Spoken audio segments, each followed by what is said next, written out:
you a founder who's making a deck for their pitch or a website for their product? Are you a new designer who's just starting out with design? Walking on a dream. How can I explain?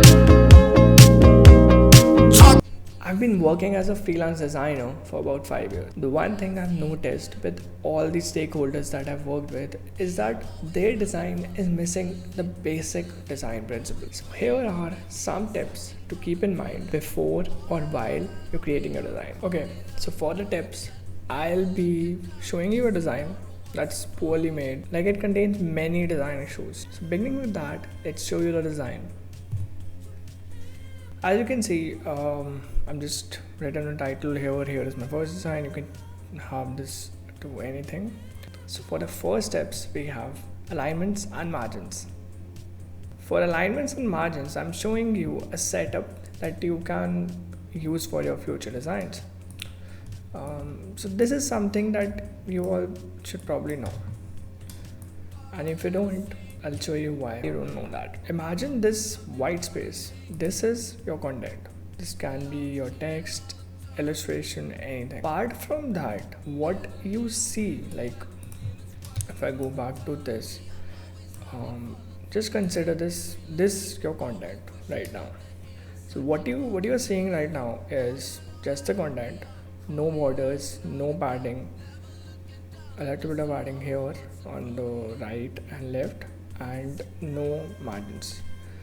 So what is padding? Padding is basically an extra space between your content and your borders. If you're using illustrations, text, you won't notice padding. But when you are developing a website, padding comes into play. And as you can see, as I showed you in this illustration, here is an extra space. So this will be called padding.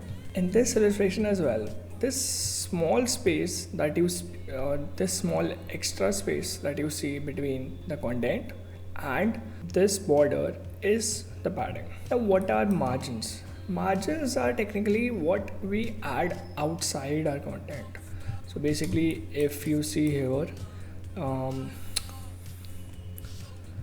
this part here till the end is your margin. This is your right margin of this text. This part here will be your top margin. How do we incorporate this in our designs? Firstly, add in a margin to every design that you're working on. Margin makes it look clean and it gives you an idea of the space that you're working in. So when you're designing, you can decide what comes inside the margin and what comes outside it. So you must have seen some elements going out of the margins, but that's okay, that's already decided. We just need to keep the text in the margins, but the elements or the illustrations can go outside. So you need to predefine this before starting your designs. So these designs can be your presentation, any Instagram carousels that you're creating, anything that you are creating, you need to define what your margins, what your alignment is going to be. So coming on to alignments. What is alignments? Alignments is basically a straight line. So keeping the straight line here, the problem with this design is that this is somewhat centrally aligned. This is what somewhat centrally aligned, and this one is left aligned to this. So there is no consistency, there is no structure, there's not a single straight line that passes through and aligns both of these texts. So what we can do is we can make these texts centrally aligned, but we don't want to do that. When a text is left aligned, users can read it easily. So if you align your text like this, and you make your text this paragraph also to left aligned and make it aligned to this line, and just add in a line here. Yeah, and So we'll align this to this thing. Now, now, um, now we have our text aligned. What we need to do is add in the margins. So this can be your margin, your left margin, but similarly to this, we need to create a right margin as well. So what we'll do is a rectangle. We'll convert this into a rectangle and move this towards the right as well. And as you can see, you have your text which is going outside your margin, so you need to adjust that. Now we do the same thing for our top and bottom margins. So we take this margin, we rotate this to 90 degrees and we place it somewhere here and just increase the size of it. So this will be a top margin. You can change your margins, you can change the height. So I'll keep my top margin somewhat of a height of somewhere here. Since we're discussing typography here, we've done the alignments. Now moving on to the fonts.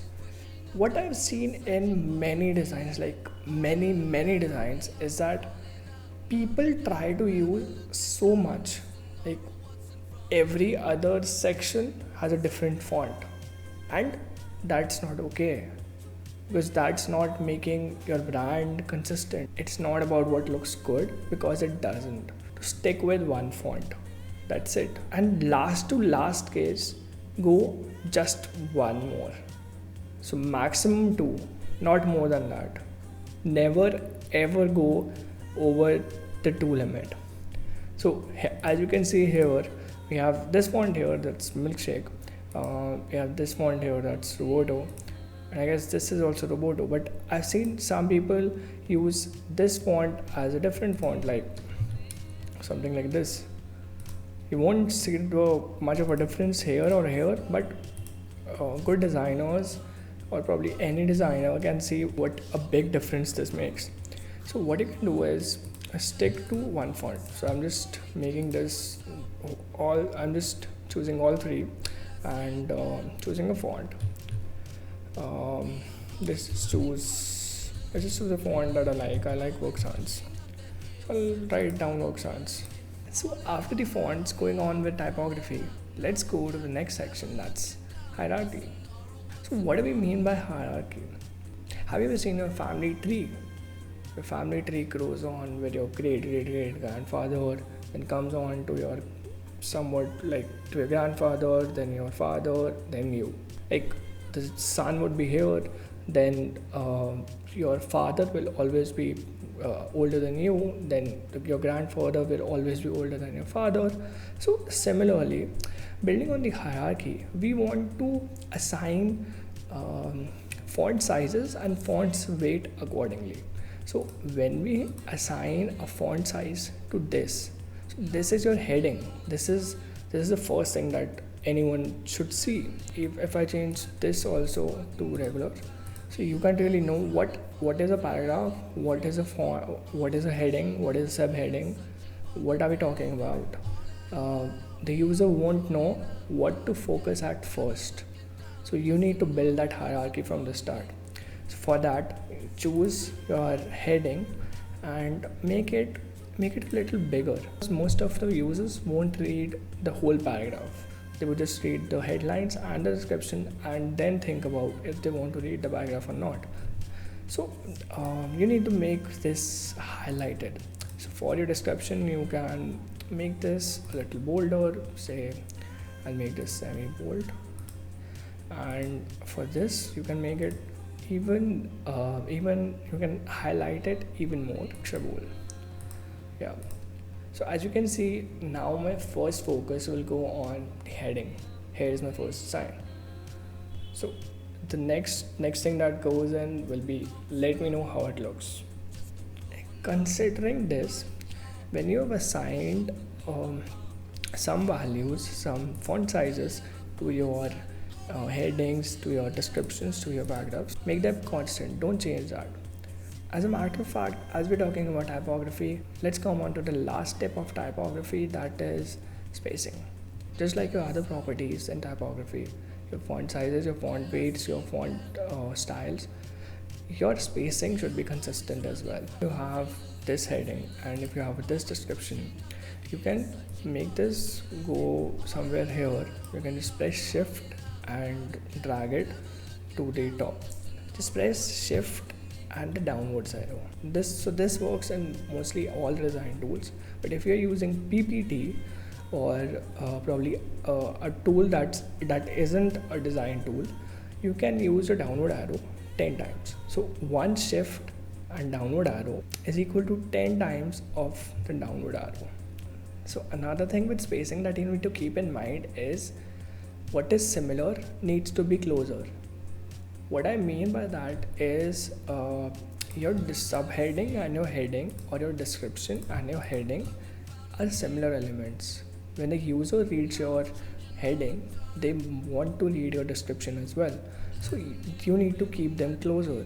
If you're not keeping an illustration in between, remember that if you're adding another section that looks somewhat like this above section and the elements inside it, this paragraph, this heading, this subheading, are similar to each other. And similarly in the second section, these three are similar to each other. Now moving on to our fifth tip, which isn't a typography tip, it is colors. So define your colors before setting up this deck. So for this brand, I'm making 4 colors. These are my brand colors. I just created them, but you need to define them by color principles if you want to, or if there's no designer in your team, you can just define some colors, choose some color palettes online, and take them through. So what I need to define is, I don't need this yellow. I can't have this yellow in my brand, because this is the first color that I see, and this becomes my brand identity for a new user. So I don't want that. I'll change this to my color, that is this yellow. So that brings us to our last step, that is consistency. We've been talking about consistency throughout, like for a typography, for colors, and the third thing is illustrations and the elements that we're using. So as you can see, I've chosen this illustration from a library called Blush, and I've chosen this illustration from a library from FreePic called StorySet. So the problem is that I'm using both of these on the same page, and they don't exactly look good. So what I'll do is I'll just delete this illustration from here. I'll bring this on the front. You have your illustration here. You can add another illustration here, some similar from the same illustration pack or from the same icon set. Don't go to use more icons and more illustrations, and that just hampers your brand identity, that just hampers your deck that you're creating. Here were some tips that you need to keep in mind before creating your next design. As I said, your design can be anything: your presentations, your decks, your websites, or anything. So that's it for today. See you tomorrow.